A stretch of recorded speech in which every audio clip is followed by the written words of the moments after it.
Hey everyone, welcome back for another deep dive. Yeah. And today we're going really small Really small. to the realm of neutrinos. These are like, subatomic particles that are just mind-bogglingly tiny. Yeah. And they pass through just about everything. They do. Like it's not even there. Like a ghost. Like ghosts, yeah. Exactly. And they could hold the keys to like some of the universe's biggest mysteries.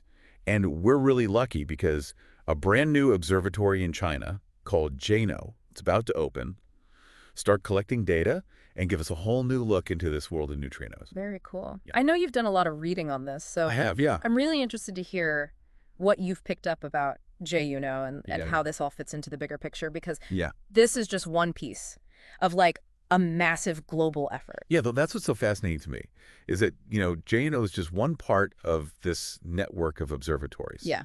That are popping up all over the world, right? You've got Super Kamiokande in Japan, DNE in the U.S. These are massive undertakings.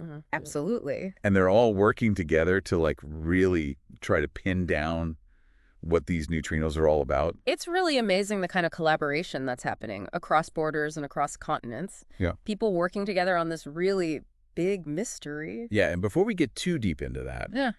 I kind of want to take a step back and just make sure everybody understands why neutrinos are so hard to study in the first place. Sure. We're talking trillions passing through us every second, but Right. they're almost impossible to detect. Right. They're extremely elusive, and that really has to do with how they interact, or rather, how they don't interact with matter. Okay. So neutrinos are neutral particles, which means that they're not affected by electromagnetic forces like electrons or protons. Okay. They only interact through something called the weak force, which, as its name suggests, is incredibly weak. Right. So, I mean, is it like trying to catch a whisper in a hurricane? That is a fantastic analogy. I love that. Okay, good. I'm glad I could help out with that. Because basically what's happening is, instead of seeing the neutrinos directly, scientists have to look for the faint traces that they leave behind when they actually do happen to collide with an atom. Okay, so they're looking for like the aftermath. Exactly, the aftermath. Okay. And one example of what they look for is a specific type of blue light called Cherenkov radiation. Oh, wow. It's very cool. I remember reading about that. Yeah, and it's emitted when a neutrino interacts with the nucleus of an atom in the detector.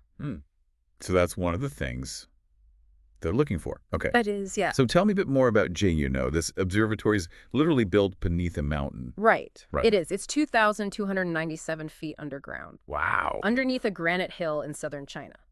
And why they do that? What's the point of all It's that? all about shielding, right? Okay. We were talking about those hurricane winds, and in this case, the hurricane winds are cosmic rays. Okay. So these are high-energy particles that are constantly bombarding the Earth from space, Yeah. and their signals would just completely drown out the very subtle signs of the neutrinos. So they're going underground to like Exactly. get away from that noise. You're creating a quiet space to listen for those whispers. I see, I see. And what about the detector itself? I mean, what kind of technology are they using to actually pick up these faint neutrino interactions? So at the heart of JUNO is this gigantic sphere filled with 20,000 tons of this special liquid Oh, wow. called a scintillator. Okay.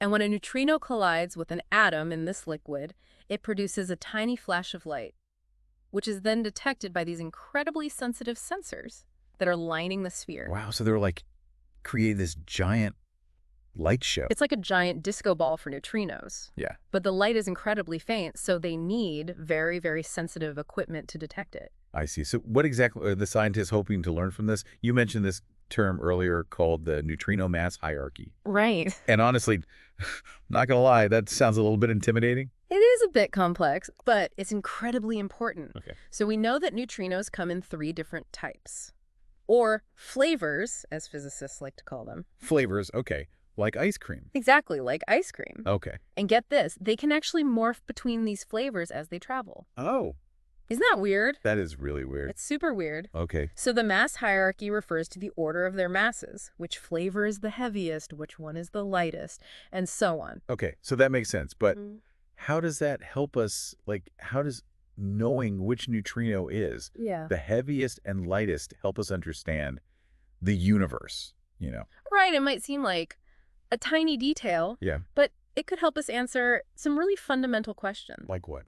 Like, for example, why is there so much more matter than antimatter in the universe. Oh, that's a big one. It is a big one. Yeah. And some theories suggest that neutrinos, with their strange ability to change flavors, played a role in this cosmic imbalance. Wow, so these tiny particles could hold the key to understanding why the universe exists at all. That's right. That's pretty remarkable. It's mind-blowing. Yeah. And honestly, who knows what else we might learn as we develop even more sophisticated ways to study these particles. It's really exciting to think about, isn't it?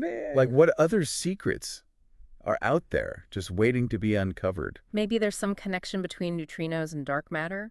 Ooh. Or they might be the key to finally figuring out a unified theory of physics. Yeah, I mean, it's really kind of a wide open field, isn't it? It is. We're just at the beginning of exploring the world of neutrinos. So if you are as fascinated by this as I am, make sure to subscribe and like our show, and stay tuned for more deep dives into the world of science and knowledge. See you next time. See you later. Host speaker.